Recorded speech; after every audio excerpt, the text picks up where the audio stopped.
Good Morning Business. Le débat. Et dans ces législatives, les patrons se déchirent, les économistes se déchirent, il faut choisir son camp. Alors d'un côté, Duflot, Piketty, Cagé, Porcher, Zemmour, Zucman, eux ils se disent pas encartés, mais en tout cas ils aident le programme du NFP à se débattre, à se dévoiler. De l'autre, il y a Aguillon, Seth, Chanet, Blanchard. Jean-Marc, je vous mets où ?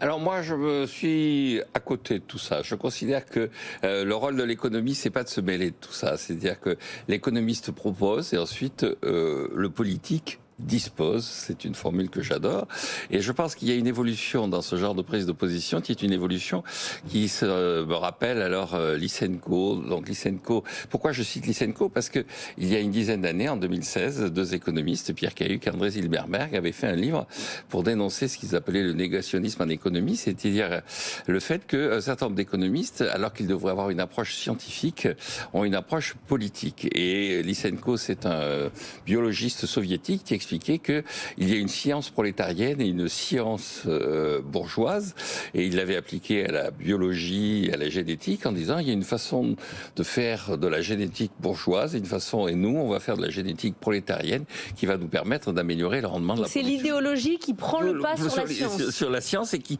influe la science. Et la science est dépendante de l'idéologie. La dernière dénonciation de ça au propos de ce qui se passe aux États-Unis, c'est un spécialiste des sciences qui s'appelle Sokal qui a fait paraître un article où on indiquait que si Newton avait été une femme, l'accélération de la pesanteur n'aurait pas eu la même valeur. Et il disait, on arrive à ce point où, suivant votre sexe, suivant votre appartenance idéologique, suivant votre appartenance raciale, suivant vos sensibilités... Mais vous y croyez pas à ça, Jean-Marc ? Alors, je pense qu'il y a des gens qui... Mais je pense que si l'économie est une science et si elle a une légitimité scientifique, elle ne dépend pas de la position idéologique, normalement, des gens qui l'émettent. Et donc, je pense que les gens qui l'émettent, en ce moment, qui émettent ces opinions, notamment quand vous regardez les deux blocs, vous avez un bloc qui est d'économistes un peu plus installés, un peu plus reconnus, d'économistes dont la carrière est déjà faite, et puis vous avez un certain nombre d'économistes qui vont soutenir en ce moment le NFP, qui sont des gens qui adhèrent à un clan. Et Esther Duflot, c'est pas le non, c'est pas le cas. Non, c'est pas le cas d'Esther Duflot. Mais ce qui est intéressant aussi dans leur position, c'est que par rapport à, donc je citais cette lettre célèbre où un certain nombre d'économistes appelaient à voter François Hollande en disant qu'il représentait la compétence et l'audace. Quand on voit François Hollande, on a des doutes, mais je pense que Piketty va un peu moins loin puisqu'il dit en fait ce qui est important dans tout ce programme, c'est pas de le regarder dans le détail, c'est d'en regarder l'état d'esprit, et l'état d'esprit c'est de faire payer les riches. Alors ma citation latine de conclusion avant de laisser la parole à Nicolas, c'est vidéo meliora proboque deteriora sequor. Je vois ce qui est le bien, je l'approuve et pourtant je vais défendre ce qui est le pire. Et donc, c'est un peu la position de certains économistes. Il y a deux clans, clairement, hein, Nicolas. Les économistes de la demande et puis les économistes de l'offre. On peut résumer comme ça. On peut le voir comme ça. Alors, c'est vrai que ceux qui prennent position pour le nouveau Front populaire, j'admets ce que dit Jean-Marc, ils sont quand même plus dans la politique que la science économique, parce qu'ils ont une vision globale de l'offre politique du bloc de gauche en disant c'est le bon, tout va bien, on a regardé les mesures, on a regardé, c'est financé, c'est parfait. Je rappelle quand même que dans le financement du NFP qui a été dévoilé vendredi, on nommait quand même d'inclure l'abrogation de la réforme des retraites dans le financement. C'est quand même pas un point mineur. Je comprends que Thomas Piketty effectivement considère que c'est son grand soir depuis que le grand public le connaît. Il ne jure que par l'ISF mondial. Et là, en l'occurrence, dans les dernières heures, NFP a annoncé que dès l'été qui vient, il y aurait un nouvel ISF avec un espoir de recettes de 15 milliards d'euros à l'année, soit 3 fois ce que l'ISF, les meilleures années, a pu rapporter, et avec l'idée que dans la taxation du nouvel ISF, il y aura la taxation de l'outil de travail.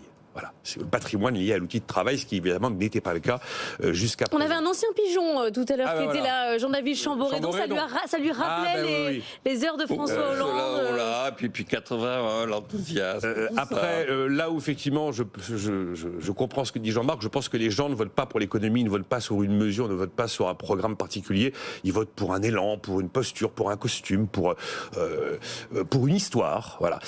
Après, je pense que les économistes ont quand même leur rôle à jouer. Mais alors à ce moment-là, leur rôle à jouer de manière très chirurgicale.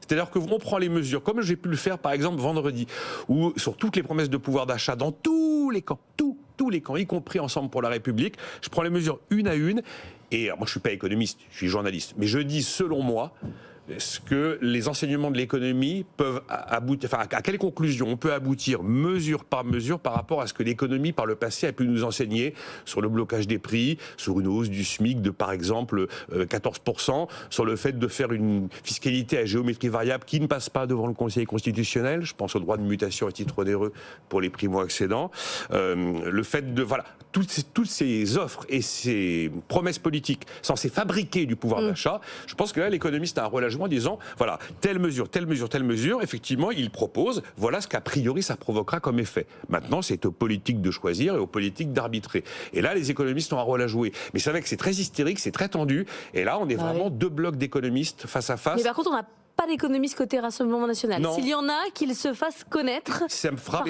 Parce qu'on ne sait pas qui ils sont. Parce que vous ne faites pas une carrière universitaire si vous êtes au Rassemblement National. Encore une fois, l'économiste... Donc ça n'existe pas ? C'est ça que... Ah, mais pour l'instant, il n'y en a aucun qui, effectivement, ose s'afficher comme étant proche de ce que défend le Rassemblement National. Et, il doit bien y en avoir, non ? Mais j'en ai pas identifié que ce soit vraiment totalement... Là, on a clairement une liste d'économistes. Ils soutiennent le programme économique. Des économistes de renom. Julia Cagé, Thomas Piketty, oui, on peut faire une liste avec des noms. Gabriel Zucman sont quand même pas des perdreaux de l'économie, ils sont en plus des gens qui ont pignon sur rue, qui ont une forme de reconnaissance de leur père. Mais du côté RN, j'ai effectivement... Non, je ne suis pas d'accord avec ça. C'est des gens qui ne sont pas encore reconnus au niveau international.